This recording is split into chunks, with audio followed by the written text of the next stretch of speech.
So here we go again, next video, and this time we're going to be talking about 7. In one of the previous videos we established what the actual mark of the beast 666 actually means. So in this episode we're gonna focus more on the 7. And as we all know, there is 7 this is gonna be like a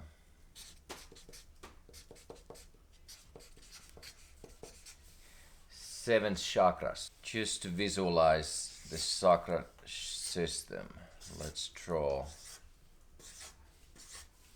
the 7 chakras there. So this would be the red and this would be the purple. So you all know how the chakra system is laid down.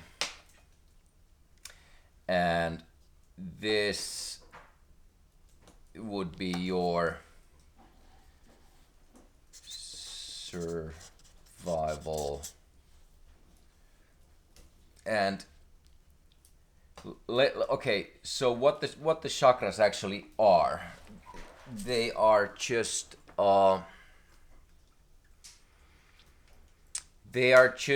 energetic frequencies, and this would be the high and this would be the low, and the first 4 will be your energetic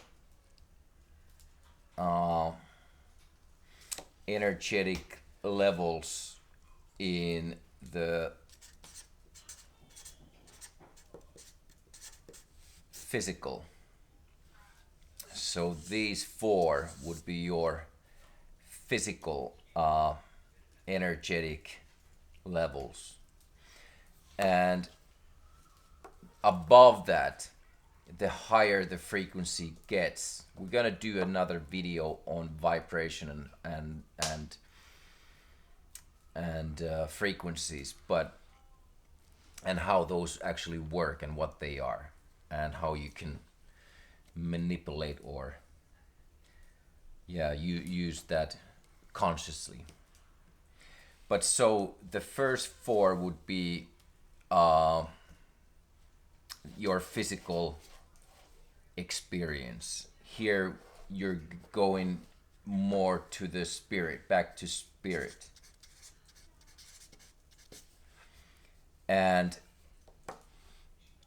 then we could break down the, let's do 7 archons. You can do Anunnaki. So archons are in a Gnostic text. The Anunnakis are mentioned. It's the same thing. It's just energetic anchor points. Anchor points. And I've mentioned before that I can do a separate video on the archons or the Anunnaki. It's the same thing. It is just like the Bible story has different labels in different religions. It's the same thing. So so these archonic anchor points only exist here.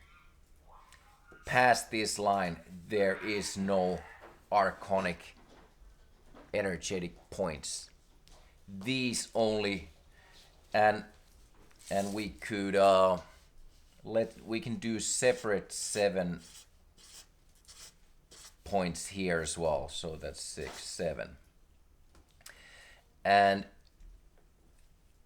let's kind of reverse engineer this first. So within these first four chakras, you have the seven archonic energy anchor points. I'm not calling them energy, anchor points. And why they would be there? Like, and is there like a similar system within that? Like, would there be like a different frequency within these? Well, in a way, yes, but it's not that important in this. So we're gonna come back to this more spiritual stuff in the end of this, but let's dissolve the lower chakras with the archonic anchor points, the Anunnaki anchor points. As you can see, we start with the lower frequency. It's all about survival at this point. And then it's the like the physical, here spirit, there's physical and identity, duality, and all that. It's all here. We could start with the lower would be your identity. And this is the realm of forms. So, and this could be, so this is forms. It could also be said that it is the hall of mirrors. And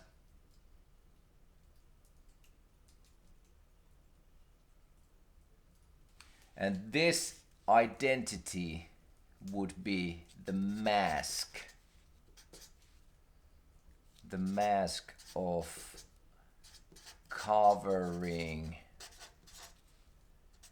that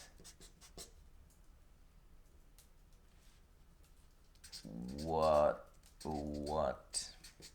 is real. So what I'm trying to explain here is how you can break off from the archonic anchor points. So the first one would be identity. So once you realize that you are just the mask covering that what is real, which is the consciousness having this experience, you're gonna lose the first point. And it's not like I wouldn't want to say that you need to deny that existing, because it is essential part of you having this experience. But if you want to lose your archonic anchor points, you need to realize that the identity, it is just the mask. It is just the mask for you to have this experience. Well, basically this experience. Here you don't need the mask anymore. But you don't need to deny that or get rid of it. Just realize that you are, like, the identity is just the mask. So what's behind it, it is the real. So that would be the first point. So the second archonic anchor point would be guilt.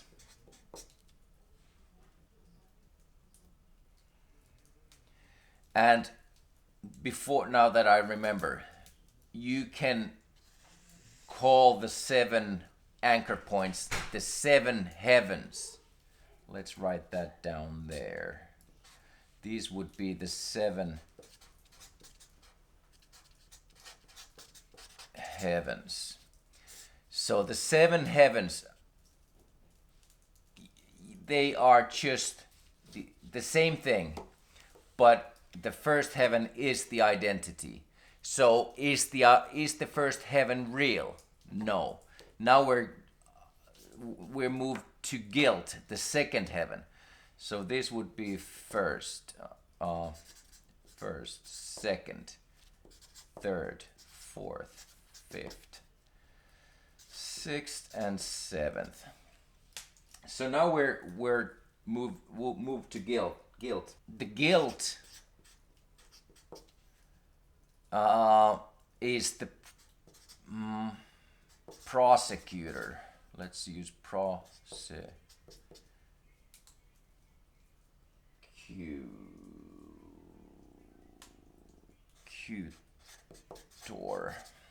Of soul.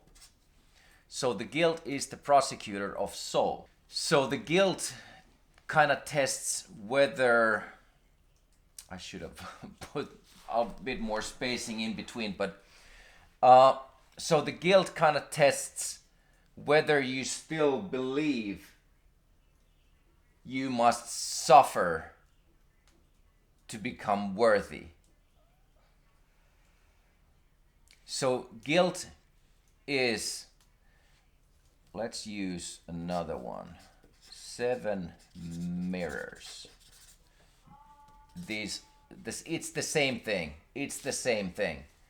It's just what label you want to put it on. But it kind of makes more sense once you understand everything around the number 7. So these are the 7 mirrors. So this tests if you still believe you must suffer to be worthy, whether you still carry debt for existing imperfectly. Guilt is like a fake gravity. This is called, like, this is the Hall of Mirrors. So this would be the Court of Ashes. It looks like redemption, but it actually is a loop of self-punishment.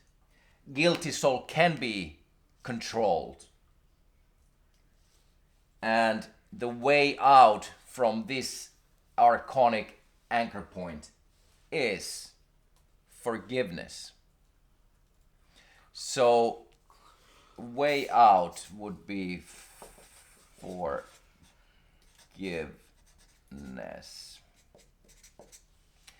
And the identity is, the way out would be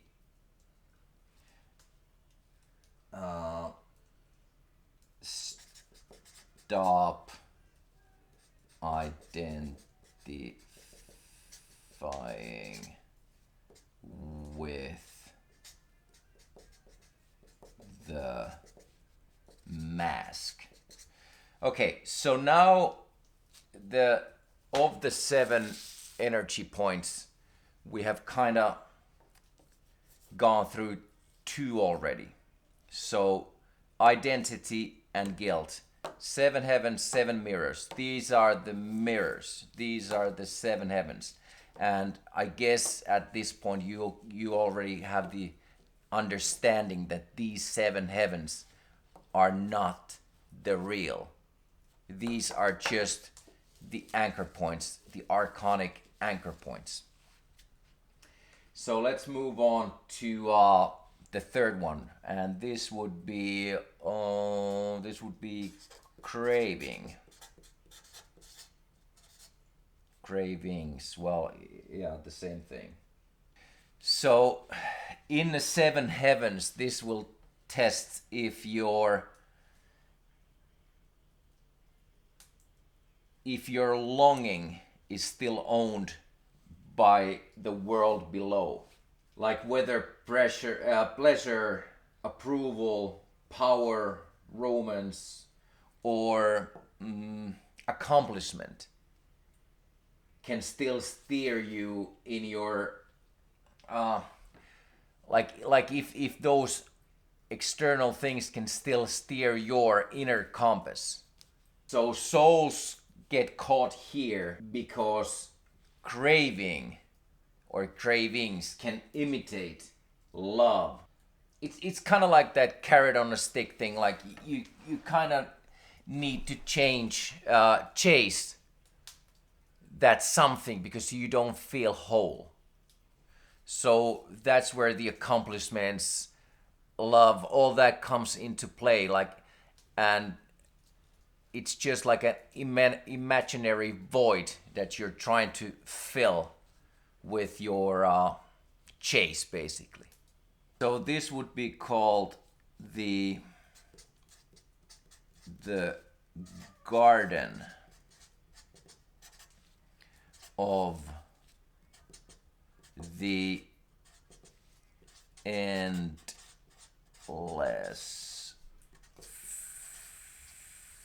fruit.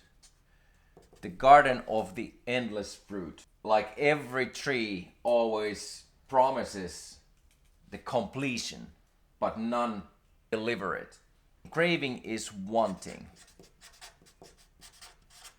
So, how do we dissolve the third heaven, the third archonic anchor point? We go from wanting to actually needing. Like you need air to breathe. That's it.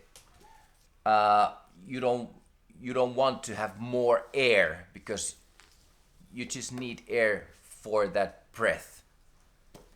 But you can only use so much, so you don't want to have more of that. You going from wanting to needing. So now we have gone through 3 of these already. So let's plow ahead. So the 4th would be I guess we could put shame. It's kind of like shame is the chamber of self judgment. What shame does, it kind of, on a fundamental level, it tests whether you still feel like you are broken. Like whether you still hide parts of yourself from the light. Like guilt says, you did something wrong. And shame would say that you are wrong. And this would be called the veil of the naked soul. There are 7 veils as well. It's all the same thing. So guilt says that you have done something wrong, and shame says that you are wrong. And it's called the veil of the naked soul. Not because the soul is filthy, but because nothing false can stay hidden here. How to dissolve shame is through how do you spell courage? Courage is like it's the willingness to be seen by the divine without flinching. Your shadow, your pain, fear are part of you, but never, it's never your essence. Your inner honesty, your inner truth, like once you stop running from your own darkness, shame dies from starvation because it only feeds off from that imaginary you are wrong ideology. So in the archonic anchor points, the shame, the the archon that's wearing the label shame, it will lose its power over you once you have the courage and you realize that you don't have to be spotless to be sacred. In this, you don't have to be spotless to be sacred. You have that courage. Okay, so we have 4 out of 7 already. Fifth would be... let's put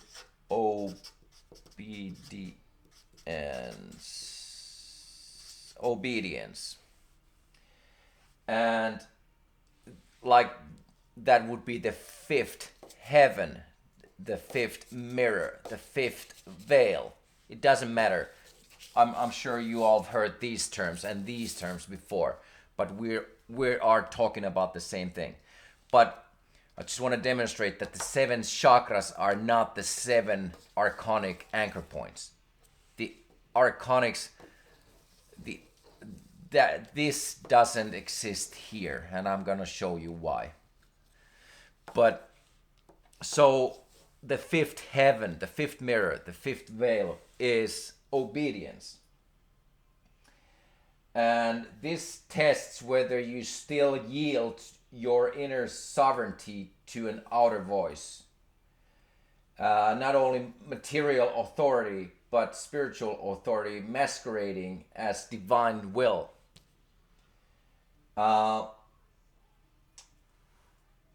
Like, does the power come above you or through you, within? The 5th heaven imitates purity. It radiates assurance,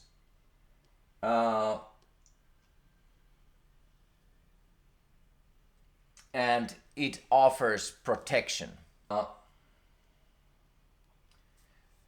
So this would be called the Cathedral of Subtle Chains. And let's put that down.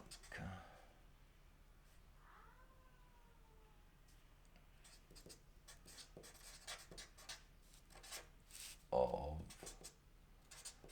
subtle chains. And it kind of gives you the illusion that there is something to obey, like an outside authority.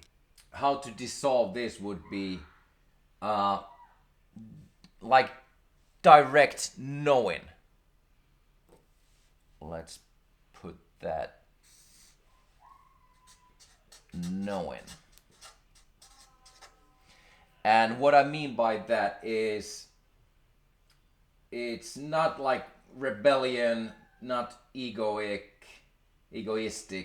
defiance, but more like a pure inward certainty that the divine does not sit on a throne outside you.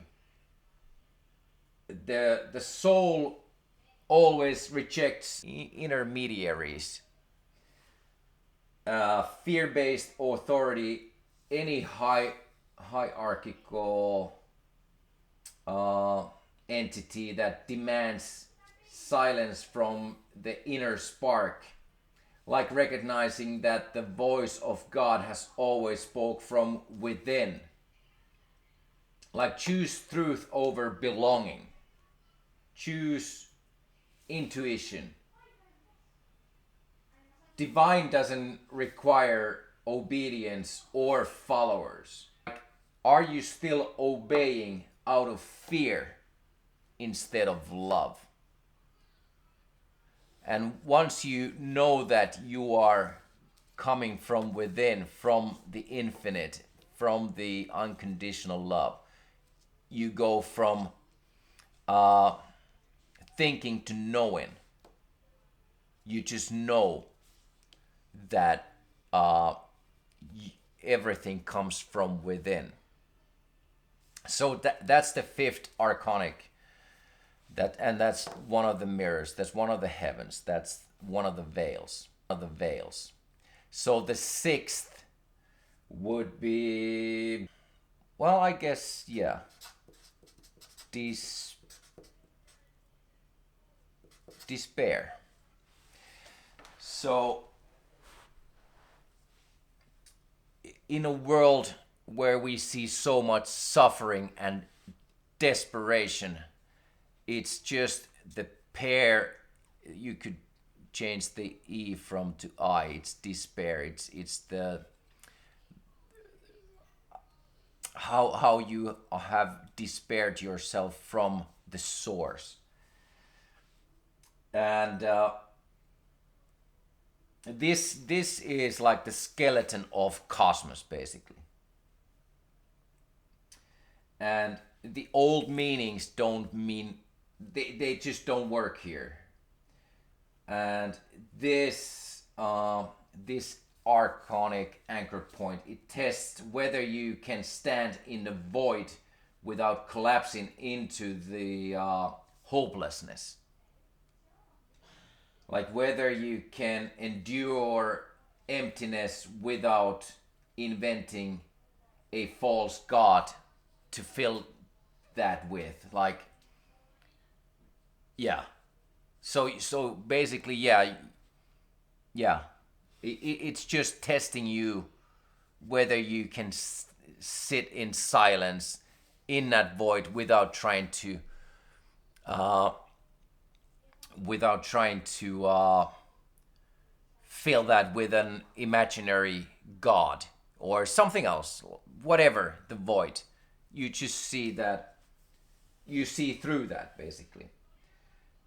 So despair, the way out from here would be trust.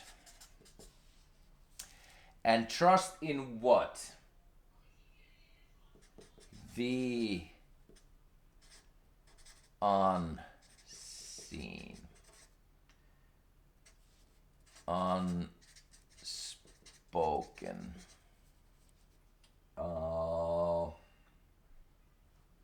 silent.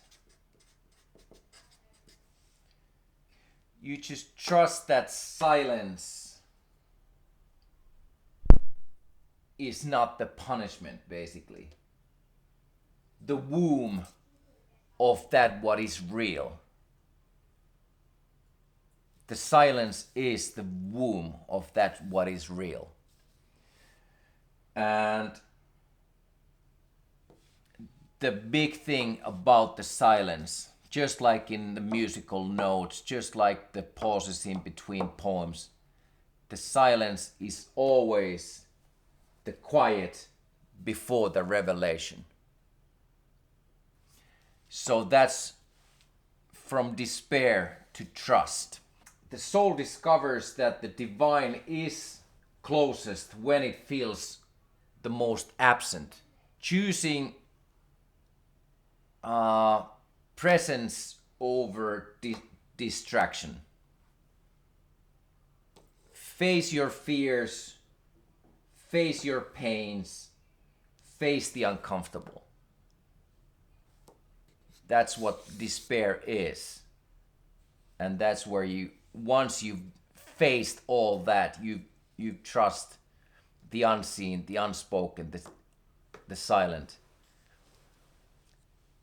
Then you're past the sixth archonic anchor points. So let's do the final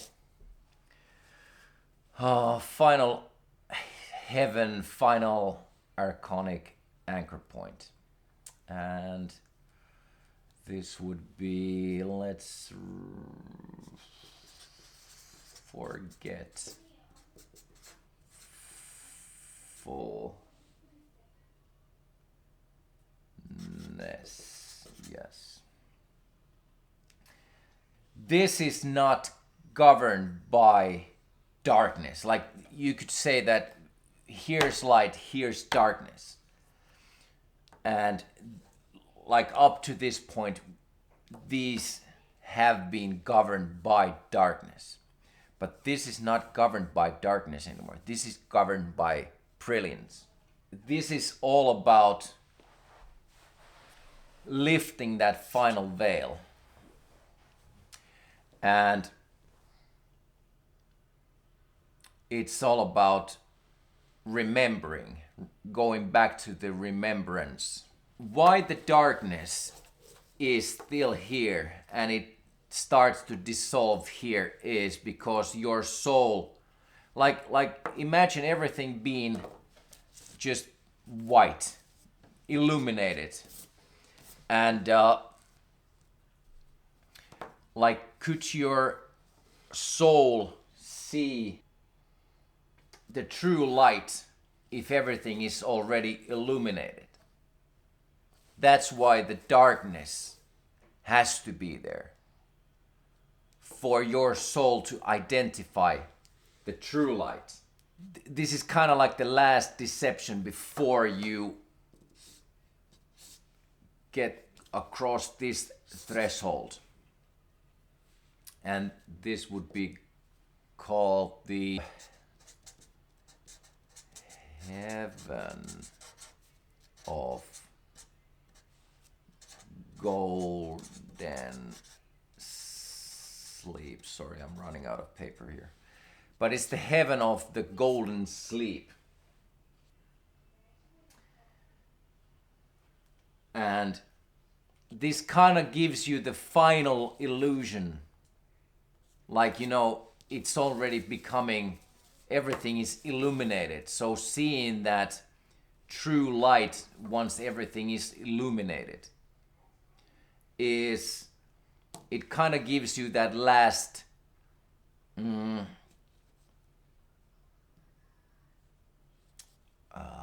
kind of like the last trick in the book. Like it tries to lose the true light in all the, like, well, once everything once everything is illuminated. So this actually would be the demiurge.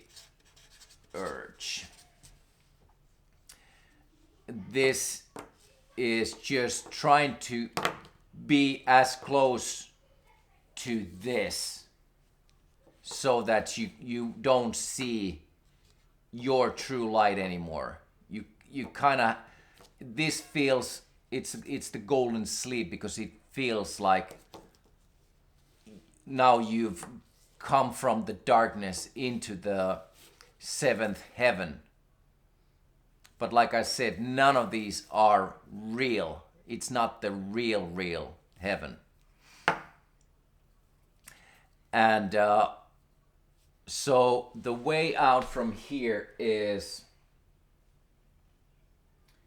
it's just, I should have done this the opposite, but yeah,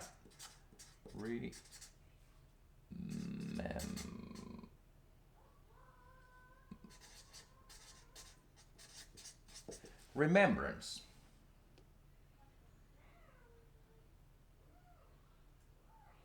So this is the completeness. This is the hum of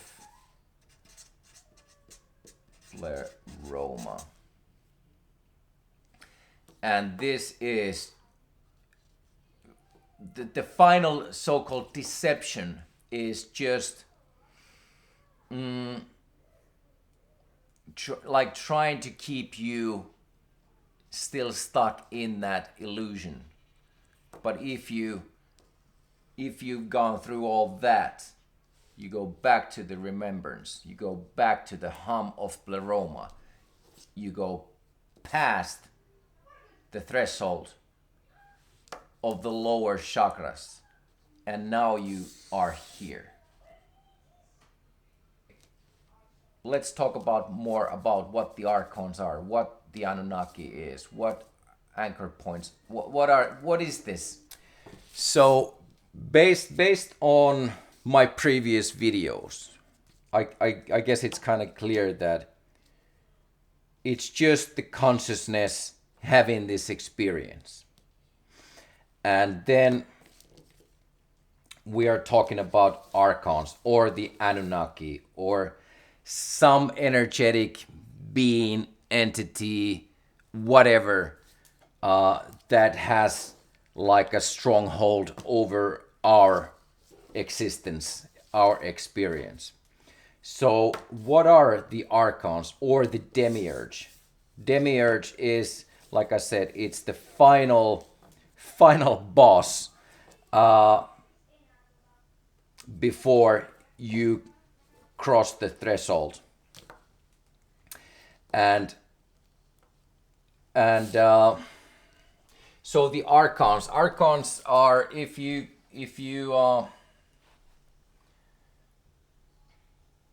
okay, so I'm not sure if this is gonna make any sense to anybody. So what that is, that's an arc. And we could turn that into a magnet. Right. So the magnet, once you've seen in the old cartoons, the magnets always used to look like that.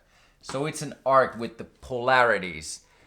It has a certain pull. An arc, it's an arc shape, and archons, it's just ions. It's just well, I guess we all know what ions are, but it's just like a magnetic pull of the ions.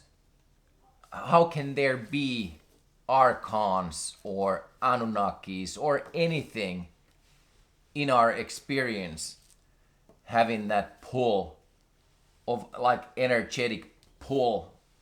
It pulls our energy. Like, how is that there? Why is there? Why is that there? And that's just part of your experience. The archons are just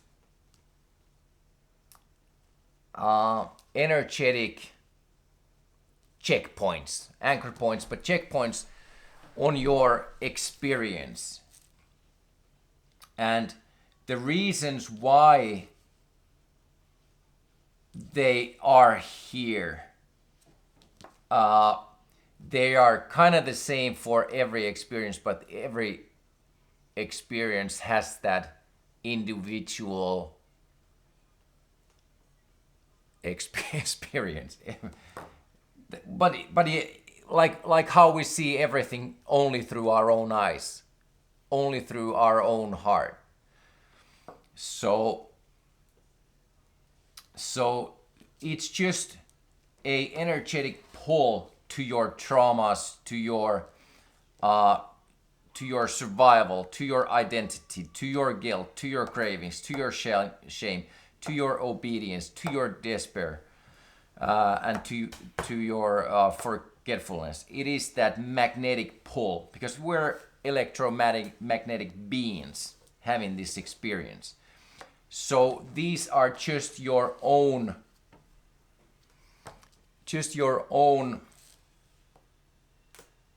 shadows, your own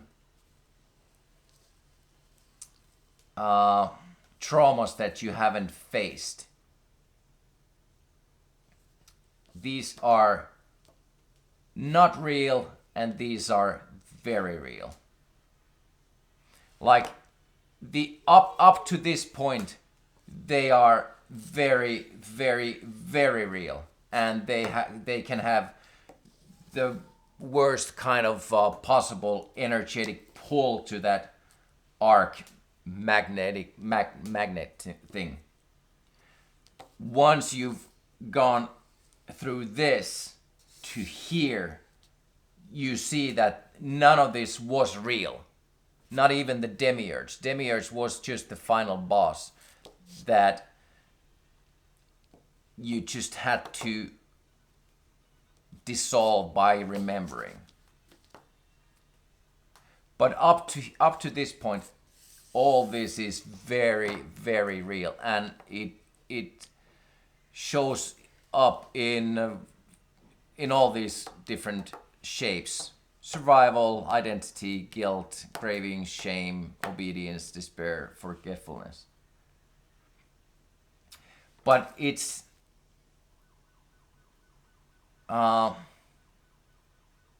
yeah, so you kind of know your way through the seven heavens. You see the seven veils. So the seven veils are just there for you to just kind of like peel the curtain off to see like what's really behind all that. And we're getting to that. And same, these are just mirrors for yourself to have that opportunity for self-reflection, to self-reflect. And the archons, in my view, they are not, I think to me, they are, instead of just being all bad or negative, I would see them as guides. Like, if you're not willing to forgive yet, and there's only one way to forgive, but like if you're not willing to stop identifying, then the archons will be there. But if you see, okay, I'm not the mask, I'm just the consciousness having this experience, so this will go away, or that will go away, and then you'll forgive yourself to everybody and see that you don't have to be spotless to be sacred. So that goes away. And you see how this works. But I would see the archons, the suffering, the pain, all that, a valuable guiding system. And the mirrors are there for a reason. Sometimes it's very hard to look into the mirror, like in real life, if you've done something horrible. And if you cannot forgive, this is where you're gonna be. And there's nothing wrong with that either. It's just your experience will be here. And like I said in the previous video about the reincarnation and all that, death, all that stuff, if you don't get past the threshold in this reality consciously, you will get past that every single time when you die. So don't worry about any of that. But if you want to feel that, like,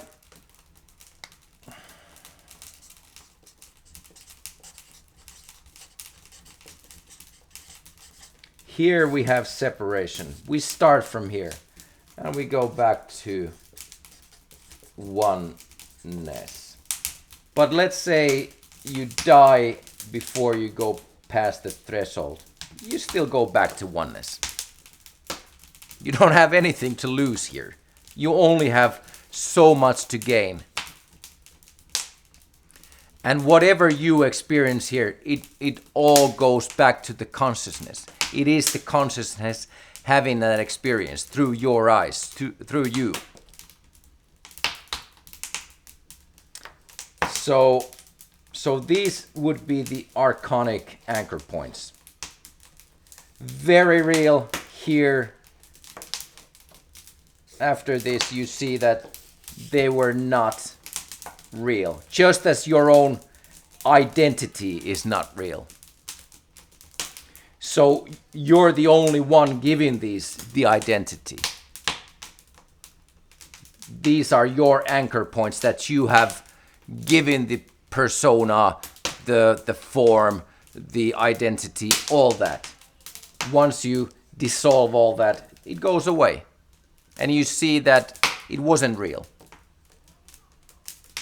So, yeah, 7 veils will be lifted once you go through these. You see yourself through the 7 mirrors. The 7 mirrors of self-reflection. And the 7 heavens you go through are not the real heaven. These are just your mirrors, veils, anchor points. I'm gonna do a video on breathing. And just to give you a heads up, the 7 heavens are just 7 breaths of the same spirit. But I'm gonna, like I said, I'm gonna do a separate video on breathing, and I'm gonna come back to that. But just keep that in mind. The 7 chakras is exactly the same as the 7 days. 7 days of the week is exactly the same as the chakras. Chakras are within 7 days are the micro, and what happens in the chakras happens in the 7 days. It's all the same. Then the same thing would be how you need to sail the 7 seas, to visit the 7 continents. To get the full spectrum, you need to sail the 7 seas all the way, to visit the 7 continents, to get the whole map. You cannot know what is here if you haven't sailed the 7 seas and seen the 7 continents. The map would not be complete.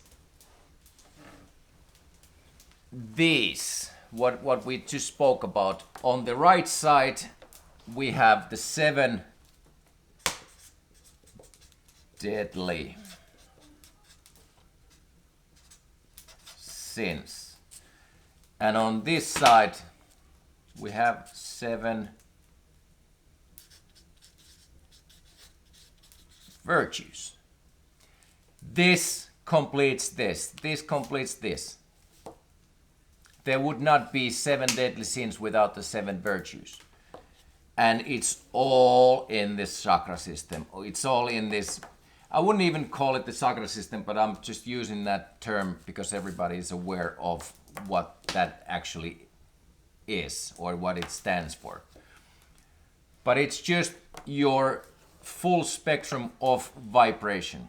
And just like with the 7 days, there are 7 moon cycles.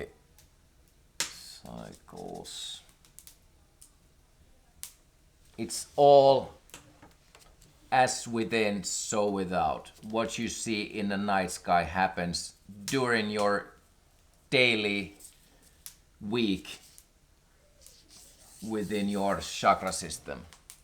And these 7 days happens like, let's say, the 7 days of creation. This wasn't just how, this is not just how this began. It's just what happens every 7 days. There's 7 days of creation. And who is creating that? It's always you. Always. After you get past this threshold and you have the awareness of this still exists. This won't go away. But now you've dissolved this and you've gone to this. So this will it's just the experience will be so different because you are not going from this, instead you're doing this. So this kind of supports this in a way. So one of the biggest things that I just have to do a separate video is what these actually are, is 7 sides of the heart. I know we haven't spoken a lot about the heart yet, but it's gonna be another long video once we start looking into the heart. Just like on the earth, which is heart on the outside, you have to sail the 7 seas to see the 7 continents to get the full map. The 7 colors that you project into this reality, how you project your reality, always comes through your heart. The 7 sides of your heart. There is heart is the only symmetrical shape with 7 sides. The heart is the only symmetrical shape. It's called the chestahedron. And the 7 colors of the rainbow always are projected through your heart. And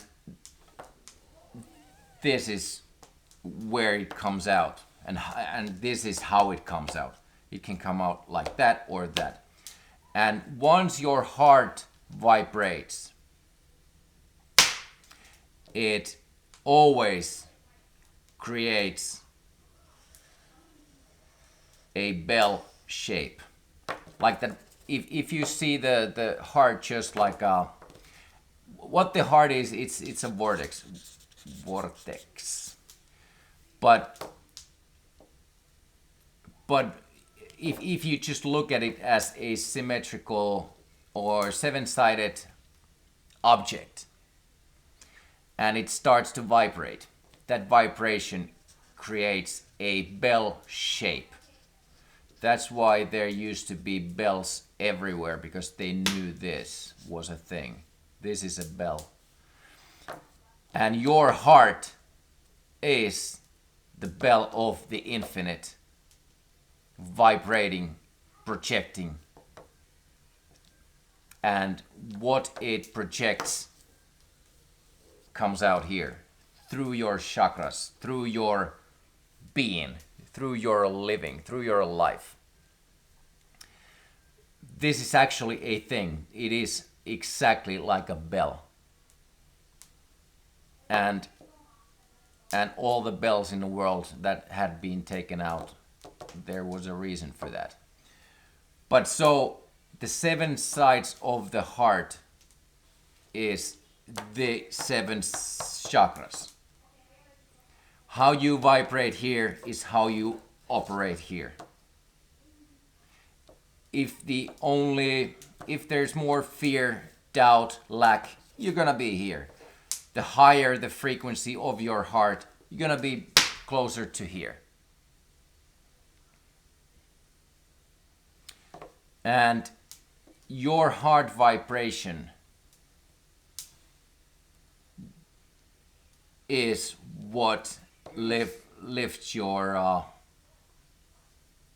experience from separation to oneness. And like I've said, I'm not a religious person.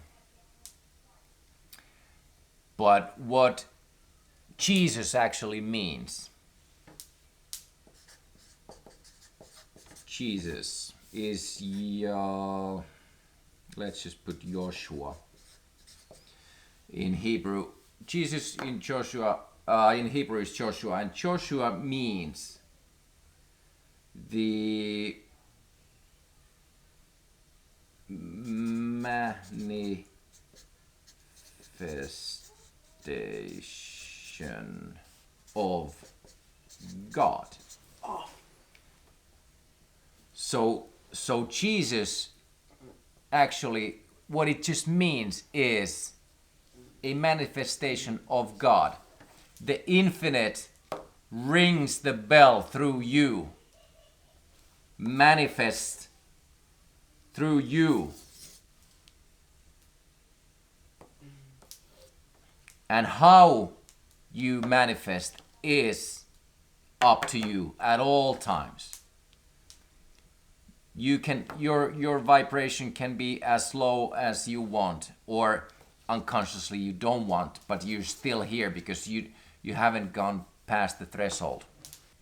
So by doing this, you kind of take 7 steps back to the one that never left. Like everything is a micro and macro. So if you think about your first 7 years in your life, you are the infinite, like this doesn't, you kind of are not born with this. That kind of comes up after the conditioning of 7 years, and the first 7 years your energy field is always fully open, and after that it kind of shuts down, and then you kind of have to work your way back to this to get, like I said, take that 7 steps back to the one that never left. Like all the 7 veils or layers or mirrors between you and God are always you. That's why the archons are not a separate thing. It is something that comes from within. One of the more beautiful things with 7 is the 7 steps. 7 steps of birth. So it is actually this exact same process, what we're demonstrating here, what happens in birth when a woman, womb, man goes into labor. There's a 180 rotation. 180 rotation. There is full alignment. It's preparation for getting past that. This, I'm just gonna draw over this. This is your mind, body, spirit experience. The 666. Mind, body, spirit. And then this is the infinite. Well, actually, this is the infinite, but here it is the 777. This is the completeness. But okay, let's go back to the Jesus dude. What like, let's say that you are able to experience this frequency right here, the highest frequency there is, like Jesus was or had. He was able to do that. But the beauty of 7, there is no, like, if you were just like, if you have the idea of just living here, you are denying this. So that's nowhere near complete. Not even there, not even there, not even there. The whole 7 chakras has to exist. So once you, like what Jesus did, he was able to speak with God, but as well with the beggars and the fishermen and all that here. He was able to utilize the full spectrum. So, and this is like, this is your, here you are just basically remembering what, or this is where God is. But God is also here. So in this reality, the full experience has to be between the all. Just like birth and death, everything in life happens in between. But trying to deny any of this and just trying to focus on this, you're not complete. But operating here after you've learned this is going to, it's kind of like it's going to support everything you do here. Okay, I guess that's quite a long video again, so let's leave it at that. 777. That's your completeness. But don't like deny your 666 experience. This is what allows you to go from here to here. It's always up to you how you choose to get from here to here. And then you can operate in the completeness. You're always complete, but just so that you do it consciously. So, just want to, from the bottom of my heart, thank you.